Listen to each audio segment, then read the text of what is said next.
Hello pharmacist, welcome back to notes card. कैसे हैं आप सभी लोग? आई होप आप सभी बहुत अच्छे होंगे। तो आज इस वीडियो लेक्चर में हम बात करने वाले हैं फार्मेसी लॉ एंड एथिक्स के चैप्टर नंबर 9 की, जिसमें आज हमारे पास टॉपिक रहने वाला है food safety and standard authority of India act and rules.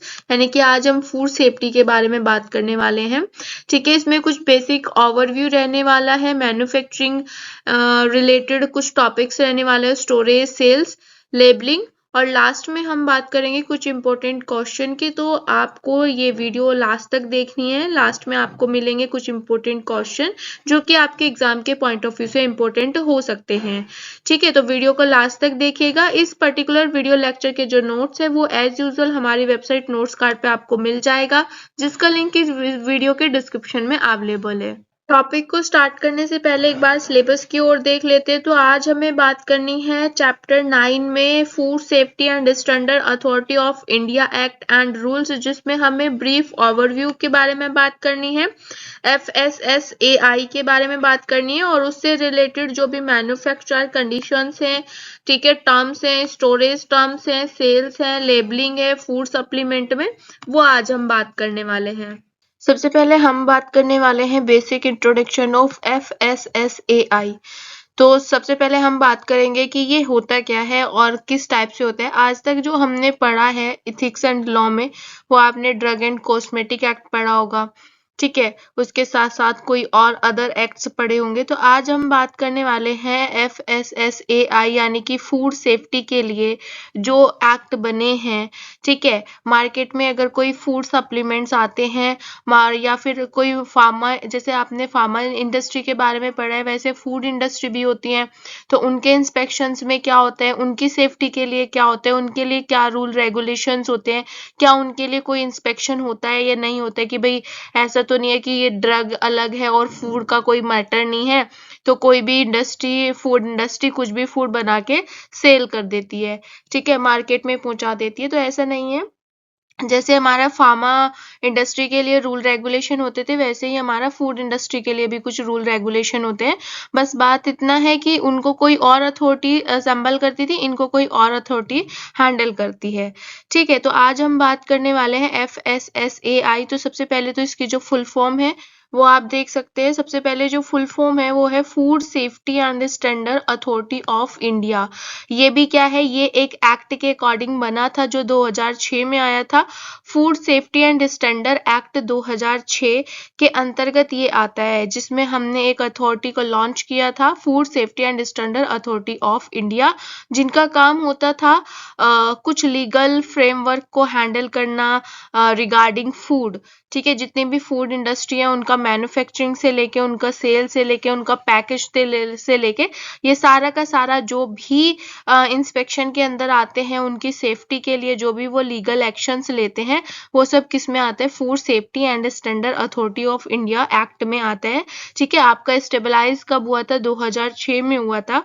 अब देखिए, फूड किस टाइप के फूड की हम यहाँ पे बात कर रहे हैं। तो फूड जो मार्केट में आपको फूड सप्लीमेंट्स मिलते हैं, ठीक है, जो भी आपको, जैसे अगर मैं आपको बताऊं, अल्कोहलिक वाटर या फिर ड्रिंकिंग वाटर, ये भी किस में आता है, आपका food safety and standard act में आता है। उसके बाद फूड की पैकेजिंग किस टाइप से होना है, फूड में आप क्या क्या सप्लीमेंट्स यूज कर रहे हैं। ठीक है, इन्फेंट्स फूड के लिए आप क्या कर रहे हैं, छोटे बच्चे का जो फूड होता है उसके लिए आप क्या कर रहे हैं, लीगल एक्शंस क्या हैं, कैसे आप सेफ्टी को मैनेज कर रहे हैं, कैसे आपको सेफ्टी मैनेज करनी है, क्या इसमें कोई लाइसेंस की जरूरत होती है या नहीं होती है, तो वो हम आज बात करने वाले हैं इसमें। तो यानी कि जैसे अभी तक आपने कुछ एक्ट पढ़े थे जो फार्मा इंडस्ट्री से रिलेटेड थे, आज आपको पढ़ना है वो एक्ट जो फूड इंडस्ट्री से रिलेटेड है, जहाँ पे फूड का मैन्युफैक्चरिंग होता है, स्टोरेज होता है, डिस्ट्रीब्यूशन होता है, सेल्स होता है या फिर इम्पोर्ट होता है। तो उसमें हमें कैसे करना है, कैसे लीगल जितने भी हमारे रूल रेगुलेशंस होते हैं, वो क्या क्या लीगल रूल रेगुलेशंस होते हैं, तो वो सारी चीजें आज हम बात करने वाले हैं। तो सबसे पहले तो आप समझ लीजिए कि फूड सेफ्टी एंड स्टैंडर्ड, जिसको आप FSS भी बोल सकते हैं, एक एक्ट था जिसके अंदर ये अथॉरिटी आई थी 2006 में। ठीक है, इसका पर्टिकुलर जो मेन एम था वो यही था कि जितने भी रूल रेगुलेशंस हैं, ठीक है, लीगल फ्रेमवर्क वो फूड सेफ्टी के लिए हैं या फूड स्टैंडर्ड्स के लिए हैं इंडिया में, वो सारे रूल रेगुलेशंस को फॉलो अप कराना इसका काम होता था। यानी कि कहने का मतलब साफ सीधा ये है कि फूड की सेफ्टी के लिए जो भी रूल रेगुलेशंस बनाए गए हैं उनको मैनेज करना, ठीक है, वो किसका काम होता था, उनको फॉलो अप कराना वो होता था आपका FSSAI का काम होता था।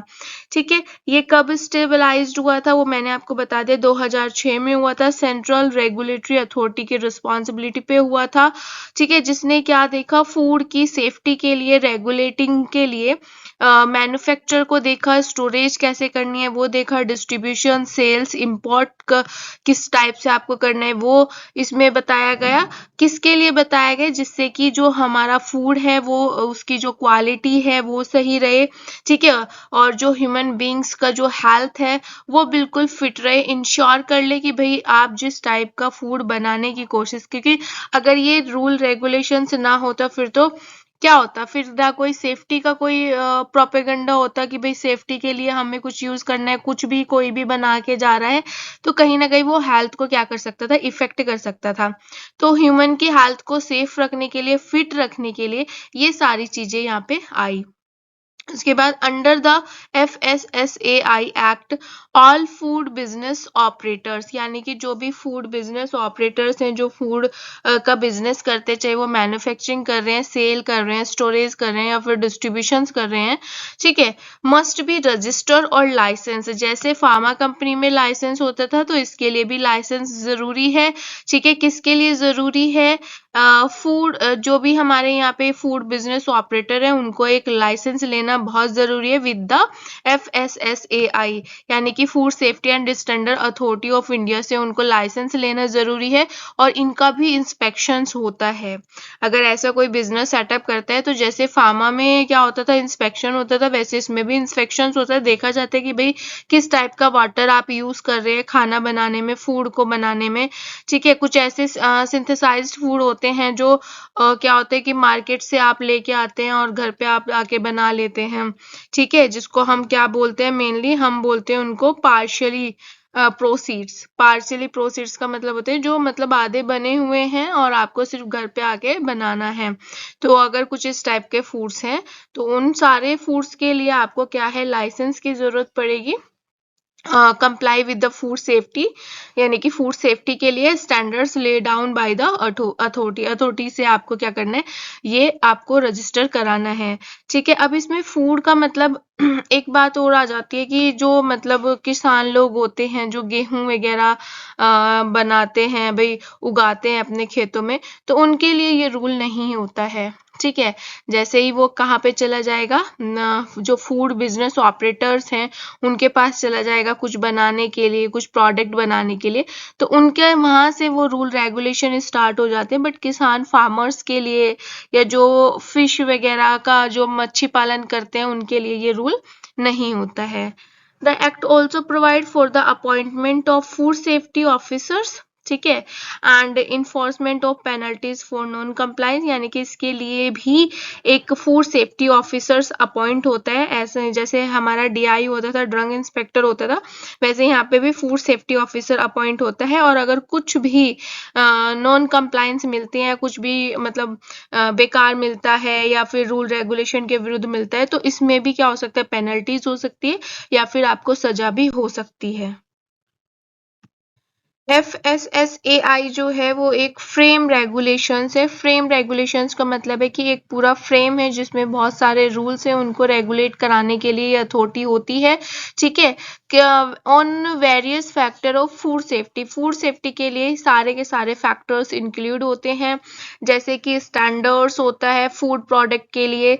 स्टैंडर्ड्स जैसे आप क्या बोलते थे ना कि हम अगर कोई सिंथेसिस करते थे या फिर अगर कोई हम बायोसी वगैरह करते थे तो हम स्टैंडर्ड से टेस्ट को कंपेयर करते थे। तो एक फूड प्रोडक्ट को स्टैंडर्ड क्वालिटी में बनाने के लिए ये अथॉरिटी होती है। Labelling and packaging packaging requirements क्या क्या है, किस टाइप से आपको लेबल करना है, किस टाइप से आपको पैकिंग करना है, तो उसके लिए भी ये अथॉरिटी बनाई गई है। हाइजीन का आपको किस टाइप से ध्यान रखना है, बहुत मोस्ट इम्पोर्टेंट होता है, क्योंकि हाइजीन, ठीक है, तो हाइजीन आपको ध्यान में रखना है। उसके बाद सैनिटेशन रिक्वायरमेंट्स क्या है फूड बिजनेस के लिए, वो सारी चीजें आपको इसमें ध्यान रखनी है, ठीक है। Rules for food import and export, यानी कि अगर आप फूड को इम्पोर्ट करते हो या एक्सपोर्ट करते हो तो उसके लिए क्या क्या रूल रेगुलेशन है, तो ये सारे के सारे जो रूल रेगुलेशंस होते हैं वो आपका आता है FSSAI के अंदर, इसीलिए इसको क्या बोला गया है, फ्रेम रेगुलेशंस बोला गया है।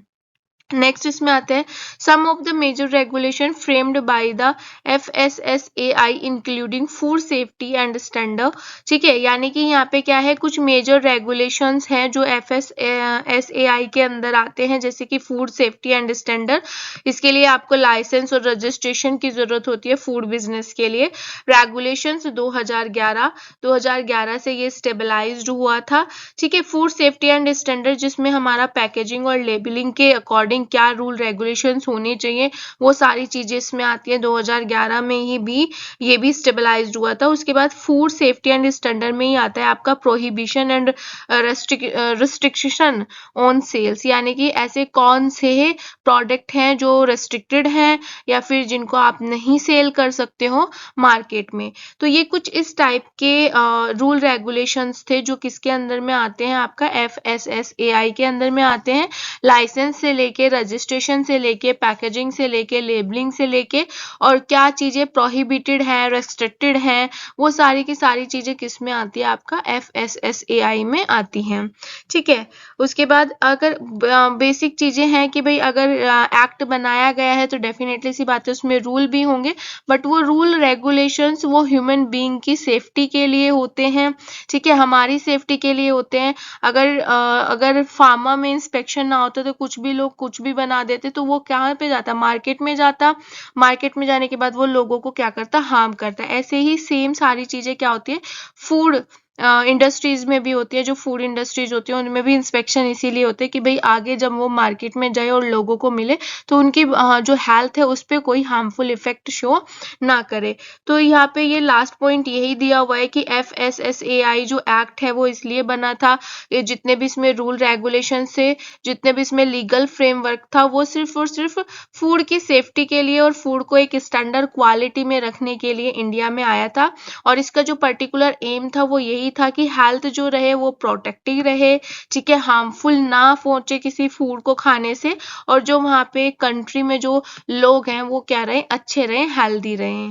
सेकेंड हमारा टॉपिक आता है फूड सप्लीमेंट्स। फूड सप्लीमेंट का क्या मतलब है, देखिए एक तो ये होता है कि भाई हम नॉर्मल डाइट के अकॉर्डिंग जितना भी हमें भूख लगती है हम उसके अकॉर्डिंग खाना खाते हैं, लेकिन कभी कभी क्या होता है कि हमारी हेल्थ को के रिगार्डिंग हमारी बॉडी को जितना सप्लीमेंट चाहिए होता है फूड से वो नहीं मिल पाता है, तो हम क्या करते हैं उसको बाहर से, जैसे कि टैबलेट के फॉर्म में खाना, पाउडर के फॉर्म में खाना हम स्टार्ट कर देते हैं, और जो हमारे सप्लीमेंट की कमी है हमारी बॉडी में वो पूरा हो जाती है।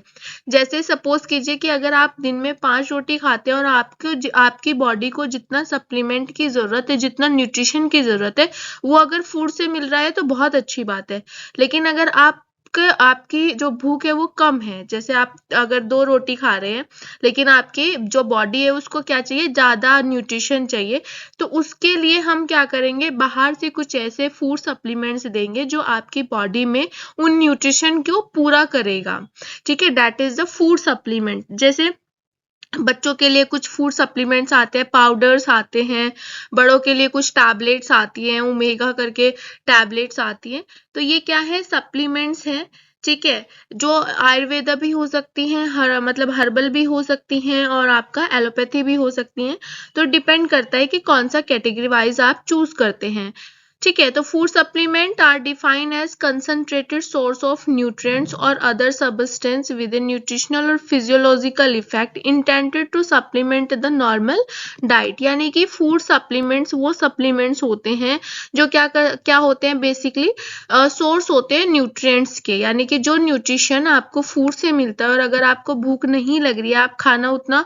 अमाउंट में नहीं खा रहे हैं, तो आप फूड सप्लीमेंट के थ्रू वो न्यूट्रिशन सब्सटेंस आप पा सकते सकते हैं जो आपके फिजियोलॉजिकल इफेक्ट शो करते हैं, सेम न्यूट्रिशन आपको प्रोवाइड करते हैं, ठीक है। आपका जो नॉर्मल डाइट का जो सप्लीमेंट था उसको क्या कर देते हैं, बढ़ा देते हैं। मतलब नॉर्मल डाइट से अगर आपको क्या है नहीं मिल रहा है, तो अगर ये फूड सप्लीमेंट्स आप खाते हैं तो वो उतना ही न्यूट्रिशंस, उतना ही कैपेसिटी में जो सप्लीमेंट्स हैं उनको बढ़ा देते हैं, ठीक है। उसके बाद they are typically marketed in the form of capsule में आपको मिलेंगे, ये मार्केट में टैबलेट में मिलेंगे, पाउडर में मिल जाएंगे, सॉफ्ट जेल में मिल जाएंगे, ड्रॉप्स में मिल जाएंगे, लिक्विड्स में मिल जाएंगे, और आपका bars and are taken by mouth as a supplement to the normal diet, यानी कि आप इनको माउथ से इनटेक कर सकते हैं और ये नॉर्मल डाइट के सप्लीमेंट्स ही होते हैं, ऐसा कुछ इसमें सिंथेटिक प्रोडक्ट नहीं होता है, ठीक है। ये क्या है, न्यूट्रिशन से बने होते हैं, ये उन्हीं फूड सप्लीमेंट के बने होते हैं जो हमारी फूड में, जो हमारी डाइट के लिए नेसेसरी हैं, चाहिए हमें, ठीक है। उसके बाद food supplements are commonly use to address deficiency in the diet, यानी कि ये जो फूड सप्लीमेंट्स होते हैं ये आपके डाइट में जो भी डेफिशिएंसी मिलती है, चाहे वो न्यूट्रिशंस की है, ठीक है, आपकी विटामिन्स की है, मिनरल्स की है, एमिनो एसिड्स की है, उनको क्या करते हैं, फुलफिल करते हैं। Improve overall health and wellbeing, जिससे कि आपकी जो हेल्थ है वो इम्प्रूव होती है, अच्छी होती है, ठीक है। और ये क्या है, वेट को मैनेजमेंट करते हैं, मतलब वेट को प्रॉपर बनाए रखते हैं, ठीक है। स्पोर्ट्स न्यूट्रिशंस को बनाए रखते हैं, हार्ट हेल्थ को बनाए रखते हैं। कहने का मतलब ये है कि ये फूड सप्लीमेंट्स वही काम करते हैं, वही नेसेसरी जो सब्सटेंस है वही देते हैं जो हमें एक फूड देता है। तो अगर हमें भूख नहीं लगती है तो हम क्या करते हैं, बाहर से इनको इनटेक करते हैं, माउथ के थ्रू आप इनटेक कर सकते हैं, और जो हमारे सप्लीमेंट्स की डेफिशिएंसी थी वो फूड सप्लीमेंट्स क्या करते हैं, पूरा करते हैं। कुछ एग्जांपल्स यहाँ पे हैं, जैसे विटामिन हो गए, विटामिन के कैप्सूल्स आप खाते हैं, अगर आपको तो आप समझ गए होंगे कि भाई अगर हमें फूड से विटामिन नहीं मिल रहा है या हमारी बॉडी में कुछ मेटाबोलाइज्ड डेफिशिएंसी की वजह से प्रॉपर तरीके से हमें वो न्यूट्रिशंस नहीं मिल रहे हैं जो हमारी बॉडी को नीड है, चाहिए, तो हम क्या करेंगे, बाहर से उनको आप ले लेंगे, ठीक है। जैसे विटामिन्स हो गए, मिनरल्स हो गए, अमीनो एसिड्स हो गए, हर्बल प्रोडक्ट्स हो गए, प्रोबायोटिक्स हो गए, तो ये क्या है, ये वो सप्लीमेंट्स है जो हमारे डाइट की जितने भी हमारी नेसेसरी रिक्वायरमेंट्स होते हैं उसको फुलफिल करते हैं। नेक्स्ट हम बात करने वाले हैं मैन्युफैक्चर ऑफ फूड सप्लीमेंट्स। अब जैसे मैंने आपको बताया कि जब हमारा क्या होता है कि हमारी बॉडी में डाइट की वजह से कोई न्यूट्रिशंस की कमी हो जाती है, विटामिन्स की कमी हो जाती है, तो हम फूड सप्लीमेंट्स लेते हैं जो आपका इंडस्ट्री में बनते हैं। तो अब हमें देखना है कि उनकी मैन्युफैक्चरिंग कैसे होती है, किस टाइप से मैन्युफैक्चर होता है।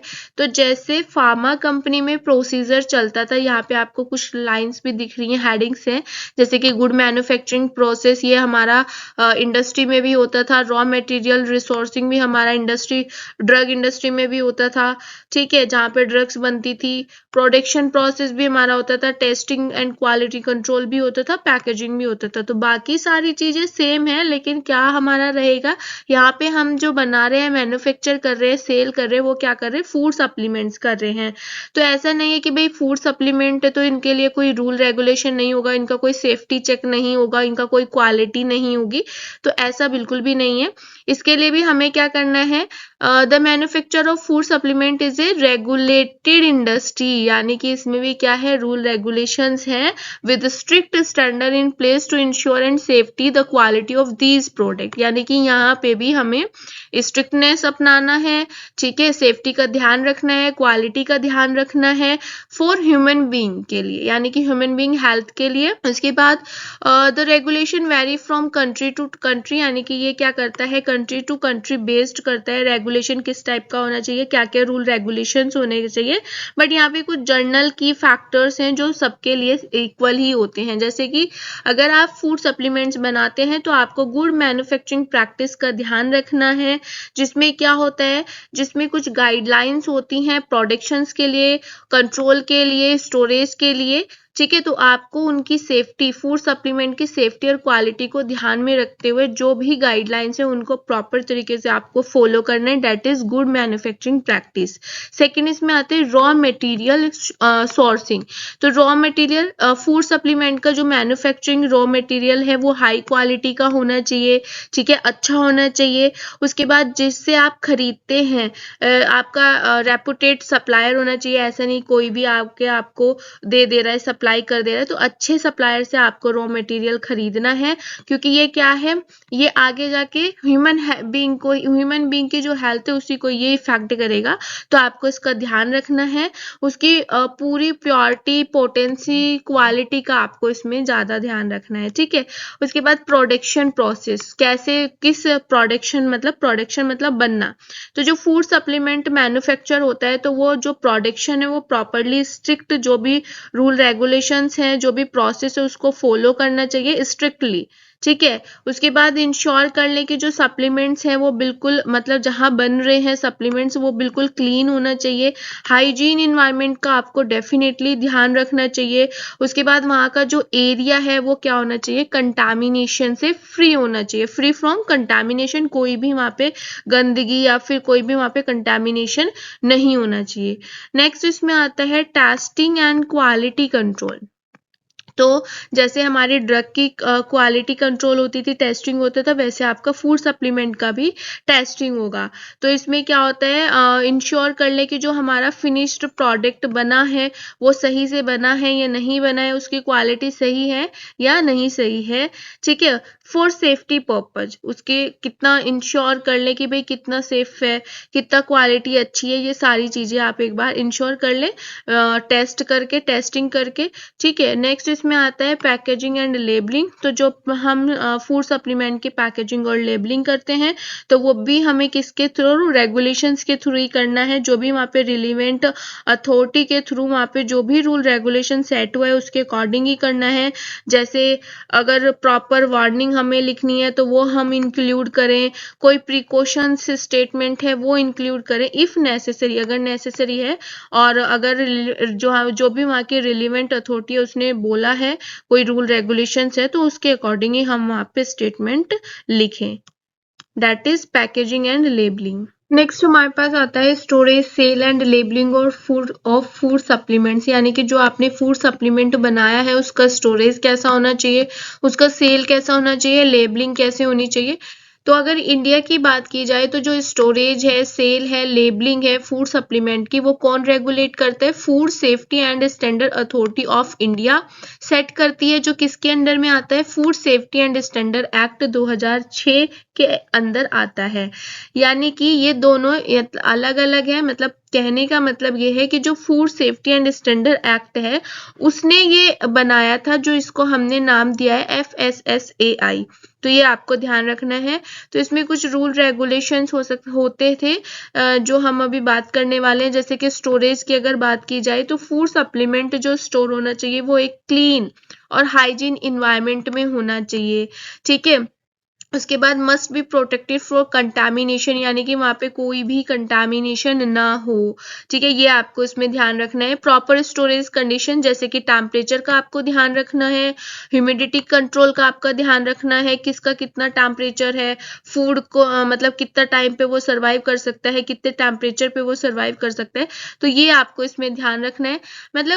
इसमें भी क्या है, देखो दोनों चीजें हमारी सिमिलर है। ड्रग में भी हम क्या करते थे, जब बनाते थे तो उसका टेम्परेचर का हम ध्यान रखते थे। कोई कूलिंग स्टोरेज में रहता था, रेफ्रिजरेटर में रहता था, कोई रूम टेम्परेचर पे भी रहता है। ऐसे ही हमें फूड सप्लीमेंट में भी उनके टेम्परेचर, उनका ह्यूमिडिटी को कंट्रोल करके रखना है, ठीक है। Must be maintain to ensure the safe and quality of the food supplement. किसके लिए हमको ये सारी चीजें करनी है कि हमारा जो फूड सप्लीमेंट है उसको सेफ्टी से रहे और क्वालिटी उसकी अच्छी हो। सेकेंड इसमें आता है सेल। तो food supplement must be sold only by registered food business operator, यानी कि अगर आप कोई मैन्युफैक्चरर कंपनी में हैं और अगर आप अपने फूड सप्लीमेंट को सेल करना चाहते हैं तो आप सिर्फ और सिर्फ किसको करें, जिसका जो क्या हो, रजिस्टर्ड फूड बिजनेस ऑपरेटर हो, जिसको एक रजिस्ट्रेशन हो, जिसके पास लाइसेंस हो, ठीक है। And must comply with the labelling and packaging requirement laid down by FSSAI, यानी कि आपको जो वहाँ पे प्रॉपर लेबलिंग करनी है, पैकेजिंग करनी है, तो वो किसके अकॉर्डिंग आप करेंगे, जो हमारा food safety and standard authority of India ने बोला है उसी के अकॉर्डिंग आप करेंगे, ठीक है। नेक्स्ट इसमें आता है लेबलिंग, जो अभी हम बात करने वाले थे। हमने ऊपर बोला था ना कि भाई हमें जो लेबलिंग करनी है, जो पैकेजिंग कर रही है, वो हम FSSAI के अकॉर्डिंग करेंगे।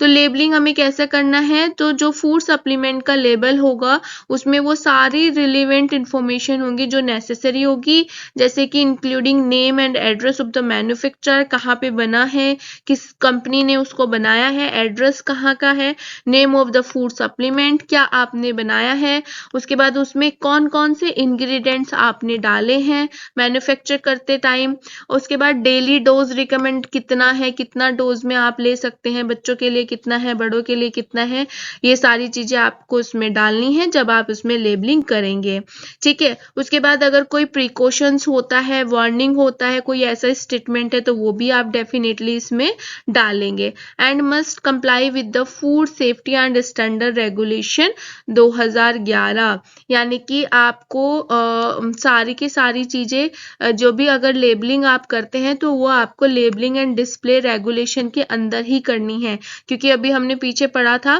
कि ये जो हमारा FSSAI था उसमें कुछ रेगुलेशंस, रूल रेगुलेशंस बने थे, तो जो लेबलिंग और डिस्प्ले के लिए जो भी रूल रेगुलेशंस होंगे वो आप उसमें अप्लाई करेंगे। लास्ट में हम बात करने वाले हैं कुछ इंपॉर्टेंट क्वेश्चन की, जैसे कि फर्स्ट क्वेश्चन है explain the basic difference between FSSAI और FSS। सेकेंड क्वेश्चन हमारे पास आता है what is the basic procedure for manufacturing of food supplements, ठीक है। कभी कभी क्या होता है, जो हमारा यहाँ पे सेकंड क्वेश्चन है और थर्ड क्वेश्चन है कंबाइन आ जाते हैं, से पहले पूछ लिया जाता है व्हाट इज फूड सप्लीमेंट्स और फिर पूछ लिया जाता है कि क्या प्रोसीजर है मैन्युफैक्चरिंग के लिए, फूड सप्लीमेंट के मैन्युफैक्चरिंग के लिए, ठीक है। तो छोटा ही चैप्टर था, 3 ही इसमें से क्वेश्चन इंपॉर्टेंट है, आप इनको सॉर्ट आउट कर सकते हैं वीडियो को पहले देख के। नेक्स्ट क्लास में हम बात करेंगे अपने चैप्टर नंबर 10 की, जिसमें हमें बात करना है नेशनल फार्मास्यूटिकल प्राइसिंग अथॉरिटी। अब देखिए कितना इंटरेस्टिंग है कि पहले हमने सारी चीजों के मैन्युफैक्चरिंग, सेल, इंपोर्ट, एक्सपोर्ट के बारे में पढ़ लिया, ठीक है। अब इस वाले चैप्टर में हम बात करेंगे कि जो जितने भी हमारे फार्मास्यूटिकल्स प्रोडक्ट्स होते हैं तो उन पे किस टाइप का प्राइसिंग जो लिस्ट की जाती है वो किस टाइप से जी किया जाता है, प्राइस पे किस टाइप से, जितने भी हमारी मेडिसिन होती हैं, ड्रग्स होती हैं, तो उस पे किस टाइप से हम प्राइसिंग अथॉरिटी से प्राइस को कंट्रोल करते हैं, ये सारी चीजें हमें इस चैप्टर में पढ़नी है। अभी तक आपने मैन्युफैक्चरिंग पे पढ़ा, अभी आपने क्या पढ़ा, सेल पढ़ा, मैन्युफैक्चरिंग पढ़ा, इंपोर्ट एक्सपोर्ट पढ़ा है, एक्ट पढ़े हैं, ठीक है। अब हम बात जो करने वाले हैं वो करने वाले हैं कि जो मेडिसिन का रेट होता है, प्राइसिंग लिस्ट होती है, वो किस टाइप से कंट्रोल होती है, उसका ऑब्जेक्टिव क्या है, डेफिनेशंस क्या है, सेल्स कैसे, रिटेल प्राइस कैसे, मतलब क्या फॉर्मूला होता है रिटेल प्राइस का, ये सारी चीजें हम नेक्स्ट लेक्चर में करेंगे। Thank you for watching this video. If you want to connect with us, then join our Telegram or WhatsApp group. Link will be mentioned in description box. Thank you so much.